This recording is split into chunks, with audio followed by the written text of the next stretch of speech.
একদিন হঠাৎ মক্কা নগরীতে প্রচণ্ড ঝড় বৃষ্টি শুরু হলো। ঝড় বৃষ্টির প্রবল দাপটের কারণে মক্কা নগরীর আবে জমজম কূপটি পানিতে পরিপূর্ণ হওয়ায় জমজম কূপ থেকে পানি ওঠা বন্ধ হয়ে গেল। তারপরে মক্কা নগরীতে প্রবল আকারে পানির সংকট দেখা দিল। কোথাও কোনো পানির চিহ্ন মাত্র নেই। মক্কার মানুষেরা পানির জন্য এদিকে ওদিকে ছোটাছুটি করতে লাগলো, কিন্তু কোথাও পানির সন্ধান না পেয়ে একেবারে তারা দিশেহারা হয়ে পড়লেন। শিশু, যুবক, বৃদ্ধা, বৃদ্ধ সবাই পানির জন্য অসুস্থ হয়ে পড়লেন। তৎকালীন সময়ে মক্কা নগরীর নেতা ছিল হযরত রাসূলুল্লাহ সাল্লাল্লাহু আলাইহি ওয়াসাল্লামের দাদা অর্থাৎ আব্দুল মুত্তালিব। পানির সংকটের জন্য দিশেহারা হয়ে তারা সবাই তাদের নেতা আব্দুল মুত্তালিবের কাছে উপস্থিত হলেন।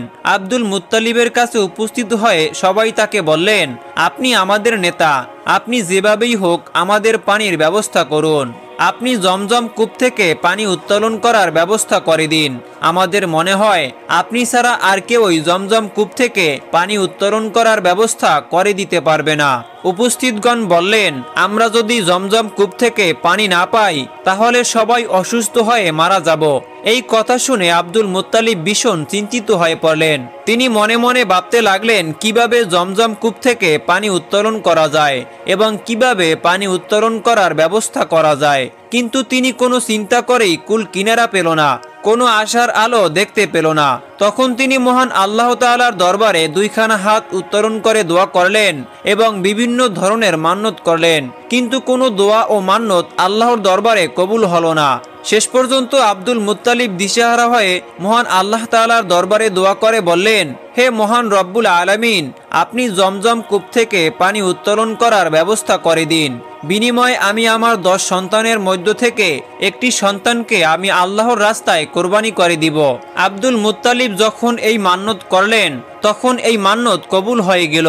অর্থাৎ রাসূলুল্লাহ সাল্লাল্লাহু আলাইহি ওয়াসাল্লামের দাদা যখন এই মান্নতটি করলেন তখন আল্লাহ পাক রব্বুল আলামিন তার মান্নতকে কবুল করে নিলেন এবং তার সাথে সাথেই জমজম কূপ থেকে প্রচুর পরিমাণে পানি বের হতে লাগলো এবং জমজম কূপের পানি বের হতে দেখে মক্কাবাসীগণ অবাক হয়ে গেলেন এবং তারা আনন্দে আত্মহারা হয়ে পড়লেন। এরপর জমজম কূপের পানি বের হবার পরে সবাই সুখে শান্তিতে বসবাস শুরু করলো।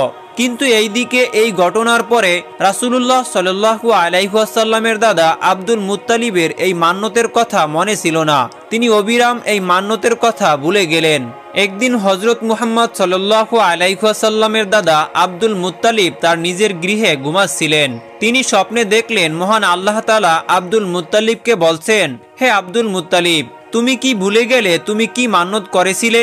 তুমি মান্নত করেছিলে যে জমজম কূপ থেকে পানি বের হলে তোমার 10 সন্তানের মধ্য থেকে একটি সন্তানকে তুমি আল্লাহর রাস্তায় কোরবানি করে দিবে।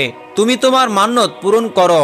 তারপর এই স্বপ্ন দেখার পরে আব্দুল মুত্তালিব ঘুম থেকে জাগ্রত হলেন এবং উঠে বসে পড়লেন। তারপর তিনি চিন্তা করতে লাগলেন, সত্যি তো আমি মান্নত করেছিলাম যে জমজম কূপ থেকে পানি বের হলে আমি আমার 10 সন্তানের মধ্য থেকে একটি সন্তানকে আমি আল্লাহর রাস্তায় জবাই করে দিব, কিন্তু আমি আমার মান্নতের কথা বেমালুম ভুলেই গিয়েছি। আব্দুল মুত্তালিব তার এই স্বপ্নের কথা কারো সাথে প্রকাশ করলেন না। পরের দিন রাতের বেলা তিনি আবার যখন ঘুমাচ্ছিলেন আবারও স্বপ্নে দেখলেন মহান আল্লাহ পাক রব্বুল আলামিন তাকে বলছেন, হে আব্দুল মুত্তালিব, তুমি কি ভুলে গেলে তুমি কি মান্নত করেছিলে? অতএব তুমি তোমার মান্নত পূরণ করো। এবারও তিনি এই স্বপ্নের কথা কারো সাথে প্রকাশ করলেন না। পরের দিন আবারও যখন তিনি ঘুমাচ্ছিলেন তখনও আল্লাহ পাক রব্বুল আলামিন তাকে বললেন, হে আব্দুল মুত্তালিব, তোমার কি মনে নেই যে তুমি কি মান্নত করেছিলে? তুমি তোমার মান্নত পূরণ করো।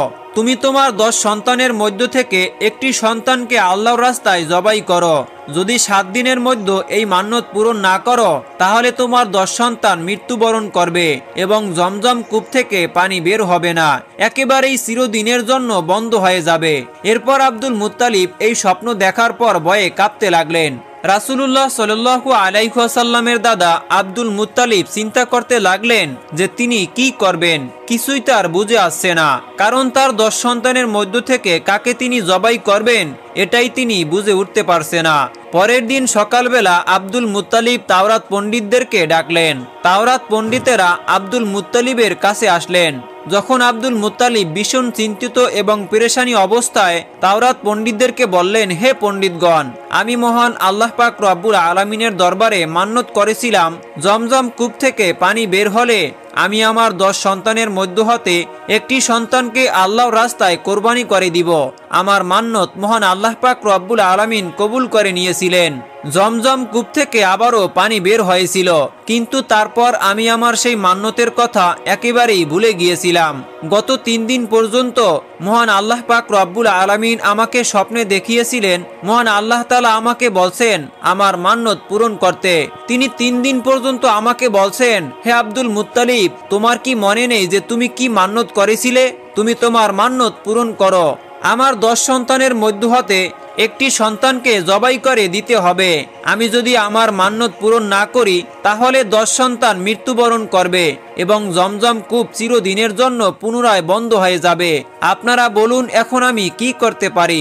তখন পণ্ডিতগণ বললেন, হে আব্দুল মুত্তালিব, যেহেতু আপনি এই মান্যত করেছেন এবং মান্যত মহান আল্লাহ পাক রব্বুল আলামিন পূরণ করে আপনাকে স্বপ্নে সেই মান্যত পূরণ করতে বলেছেন, তাহলে অবশ্যই আপনাকে আপনার 10 সন্তানের মধ্য হতে একজনকে আল্লাহর রাস্তায় জবাই করতে হবে। পণ্ডিতগণের কথা শুনে আব্দুল মুত্তালিব অত্যন্ত চিন্তিত এবং পেরেশানি হয়ে পড়লেন। তিনি কি করবেন কিছুই ভেবে পাচ্ছিল না।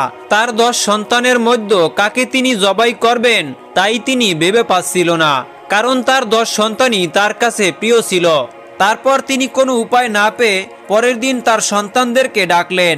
আব্দুল মুত্তালিবের বড় সন্তান ছিলেন আব্বাস রাদিয়াল্লাহু তাআলা আনহু। আব্দুল মুত্তালিব প্রথমে তাকেই বললেন, হে আমার পুত্র, আমি মান্যত করেছিলাম যে জমজম কূপ থেকে পুনরায় পানি বের হলে আমি আমার 10 সন্তানের মধ্য হতে একটি সন্তানকে আল্লাহর রাস্তায় জবাই করে দিব। এখন আমি কি করব? এখন তুমি কি আমার সেই মান্যতটি পূরণ করবে? তখন আব্বাস রাদিয়াল্লাহু তাআলা আনহু বললেন, আব্বাজান, এ কেমন মান্যত? আমি আপনার এই মান্যত পূরণ করতে পারবো না। আপনি আপনার অন্য সন্তানকে এই মান্যত পূরণ করতে বলুন।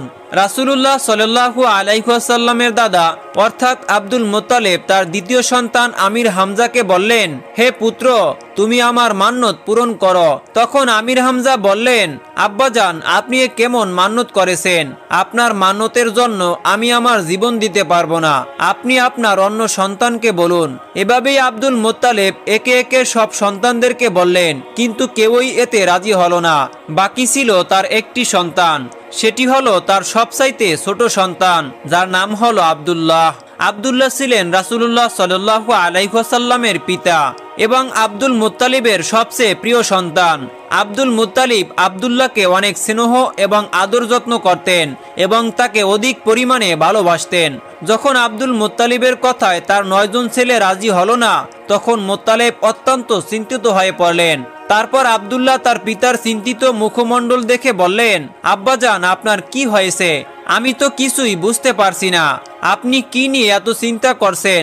তখন আব্দুল মুত্তালিব তার সবচাইতে ছোট পুত্র রাসূলুল্লাহ সাল্লাল্লাহু আলাইহি ওয়াসাল্লামের পিতা আব্দুল্লাহকে বললেন, হে প্রিয় সন্তান আব্দুল্লাহ, আমি মান্যত করেছিলাম যে জমজম কূপ থেকে পুনরায় পানি বের হলে আমি আমার 10টি সন্তানের মধ্য হতে একটি সন্তানকে আল্লাহর রাস্তায় জবাই করে দিব। কিন্তু 10টি সন্তানের মধ্য হতে কেউই আমার এই মান্যত পূরণ করার জন্য রাজি হলো না। এবং আল্লাহ পাক রব্বুল আলামিন বলেছেন, হে আব্দুল মুত্তালিব, তুমি যদি তোমার 10টি সন্তানের মধ্য হতে একটি সন্তানকে আল্লাহর রাস্তায় জবাই না করো তাহলে তোমার 10টি সন্তান মৃত্যুবরণ করবে এবং পবিত্র জমজম কূপের পানি পুনরায় বন্ধ হয়ে যাবে, এমনকি চিরদিনের জন্য সেই পানি ওঠা বন্ধ হয়ে যাবে। এখন আমি কি করব? তখন ছোট পুত্র আব্দুল্লাহ বলেন, আব্বাজান, আপনি কোনো চিন্তা করবেন না। আব্বাজান, আমাকে আপনি আল্লাহর রাস্তায় জবাই করে আপনার মান্যত পূরণ করুন। আব্দুল মুত্তালিব তার ছোট পুত্র আব্দুল্লাহর কথাগুলো শুনে খুবই খুশি হলেন, কিন্তু অন্যদিকে অত্যন্ত দুঃখ পেলেন। তার কারণ ছিল আব্দুল মুত্তালিবের অত্যন্ত প্রিয় সন্তান ছিল তার ছোট পুত্র আব্দুল্লাহ। প্রিয় সন্তান হারানোর ব্যথা তার হৃদয়ে বইতে লাগলো, কিন্তু ছোট পুত্র আব্দুল্লাহকে জবাই করা ছাড়া আব্দুল মুত্তালিবের আর কোনো উপায় ছিল না। কারণ আব্দুল্লাহকে জবাই না করলে তার 10 সন্তানকে হারাতে হবে এবং পবিত্র জমজম কূপের পানি পুনরায় বন্ধ হয়ে যাবে। এ কারণে হয়তোবা সকল মক্কাবাসীগণ পানির অভাবে মৃত্যুবরণ করবে। তারপর আব্দুল মুত্তালিব তার ছোট পুত্র আব্দুল্লাহকে নিয়ে কাবার উদ্দেশ্যে রওনা হয়ে গেলেন। কিছুক্ষণ পর তারা কাবার চত্বরে উপস্থিত হলেন। সেখানে সকল মক্কাবাসীগণ উপস্থিত হলেন। এদিকে আব্দুল্লাহকে জবাই করার খবর পেয়ে মক্কার অন্যান্য নারী পুরুষ সবাই সেখানে উপস্থিত হলেন। সেখানে যে সকল নারীরা উপস্থিত ছিল তার মধ্যে একজন ছিলেন ওরাকা বিন নওফেলের কন্যা মরিয়ম। ওরাকা বিন নওফেল ছিলেন তৎকালীন তাওরাত কিতাবের পণ্ডিত, তার কন্যা ছিল মরিয়ম। মরিয়মও তাওরাত কিতাবের খুবই পারদর্শী ছিলেন। তিনি জানতেন তাওরাত গ্রন্থে লেখা ছিল এই আব্দুল্লাহর ওরসেই জন্ম নেবে আখিরি নবী মাহবুবে আলম, আল্লাহর প্রিয় হাবিব হজরত মুহাম্মদ সাল্লাল্লাহু আলাইহি ওয়াসাল্লাম। তাই তিনি আব্দুল্লাহকে জবাই করতে মানা করলেন। কোনো মতেই আব্দুল্লাহকে জবাই করতে দিতে চাইলেন না। তিনি আব্দুল মুত্তালিবকে বললেন, আব্দুল্লাহকে কোনো মতেই জবাই করা যাবে না, কারণ তাওরাত কিতাবে লিখিত আছে এই আব্দুল্লাহর ওরসেই জন্ম নেবে আখিরি নবী হজরত মুহাম্মদ সাল্লাল্লাহু আলাইহি ওয়াসাল্লাম।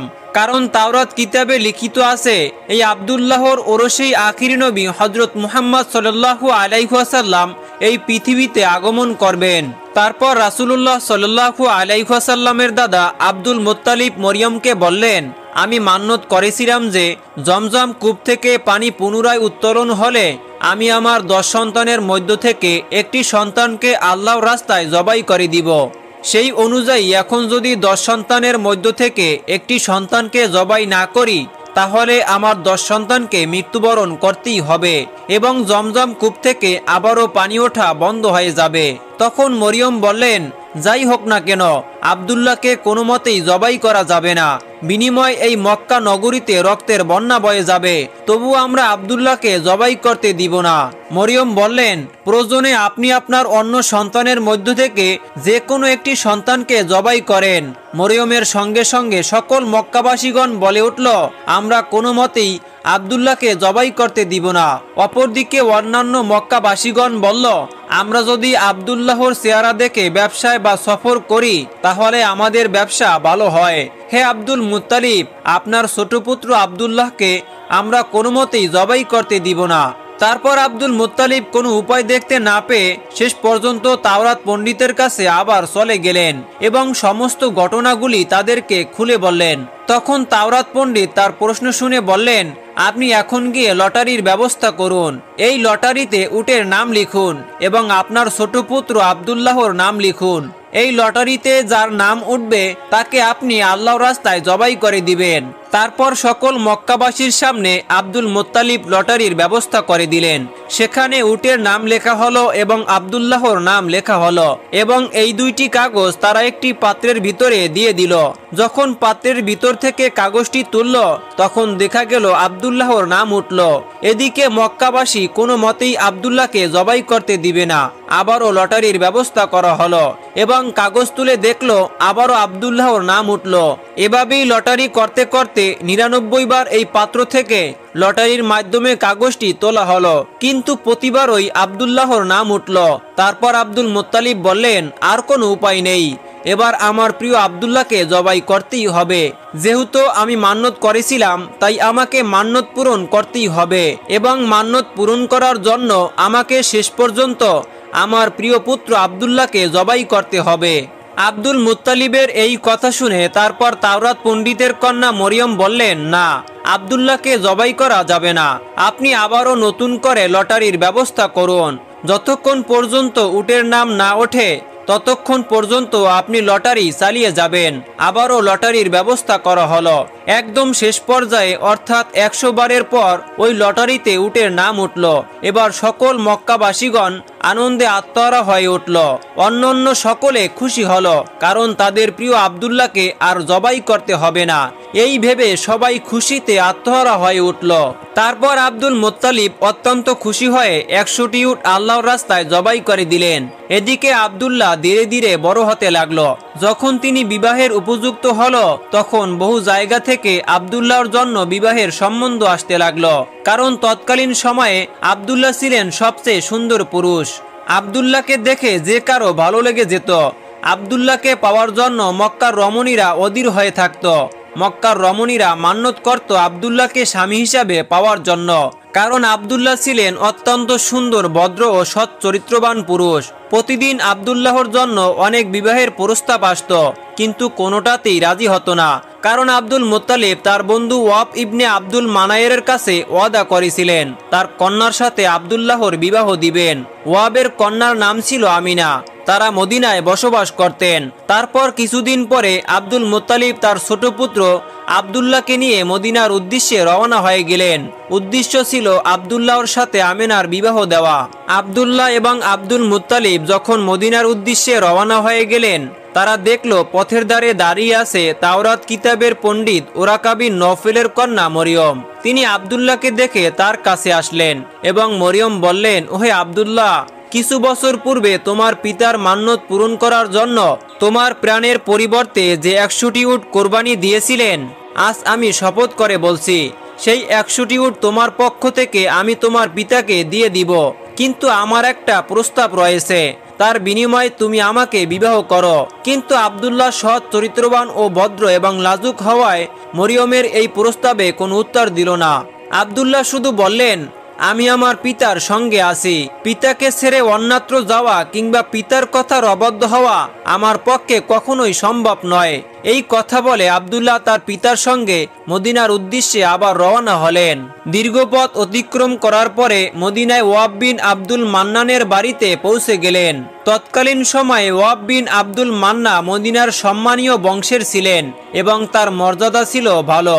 তিনি তার গোত্রের সর্দার ছিলেন।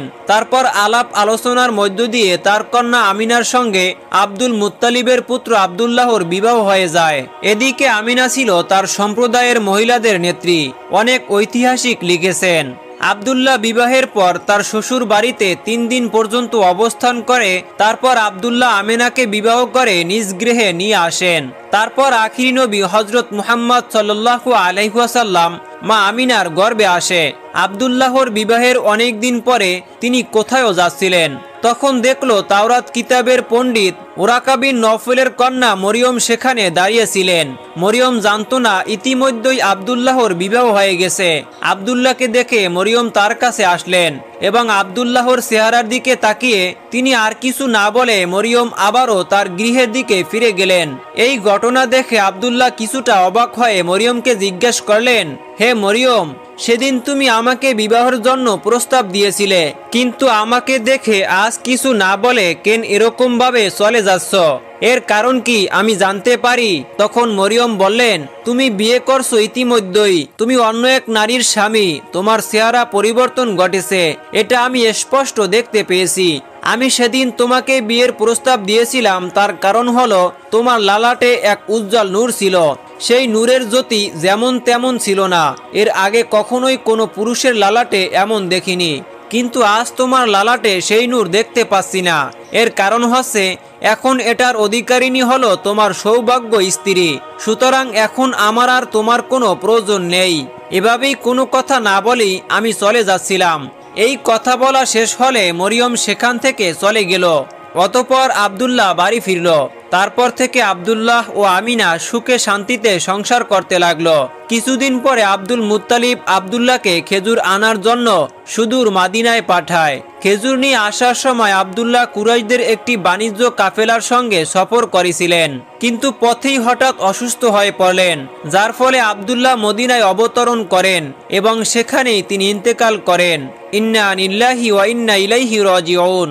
আব্দুল্লাহ যখন ইন্তেকাল করেন, প্রিয় নবী হযরত মুহাম্মদ সাল্লাল্লাহু আলাইহি ওয়াসাল্লাম তখন আমিনার গর্ভে ছিলেন। বিশ্বজাহানের সর্দার, সর্বশেষ ও সর্বশ্রেষ্ঠ নবী হযরত মুহাম্মদ মুস্তাফা সাল্লাল্লাহু আলাইহি ওয়াসাল্লাম 570 খ্রিস্টাব্দে রবিউল আউয়াল মাসে জন্মগ্রহণ করেন।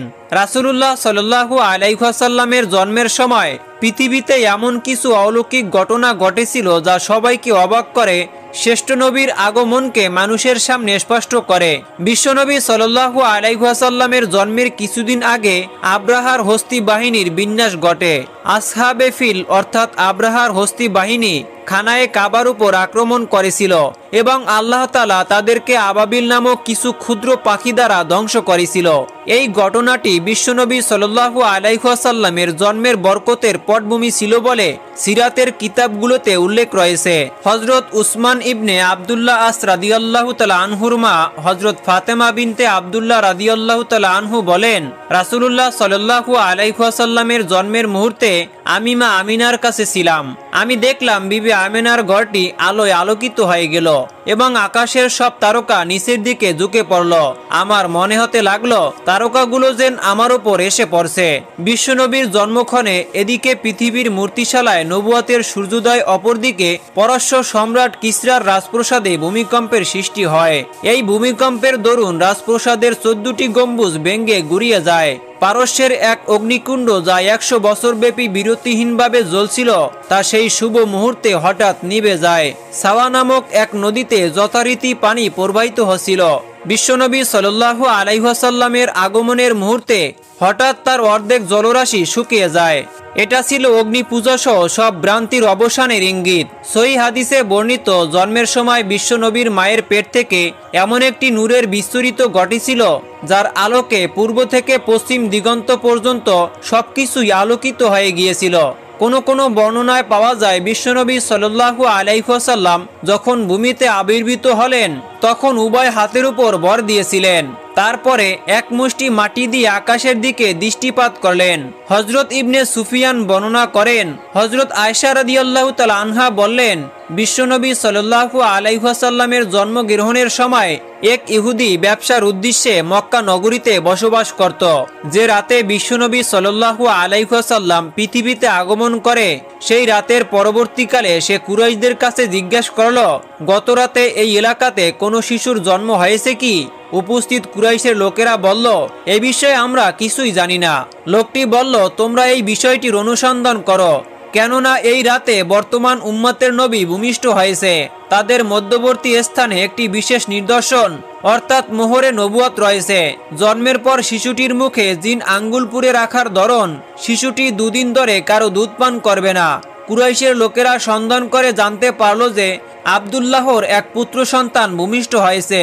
ইহুদিকে এই সংবাদ জানানো হলে সেও শিশুটিকে দেখার জন্য আগ্রহ জানালো এবং সে বলল, চলো আমিও শিশুটিকে দেখব।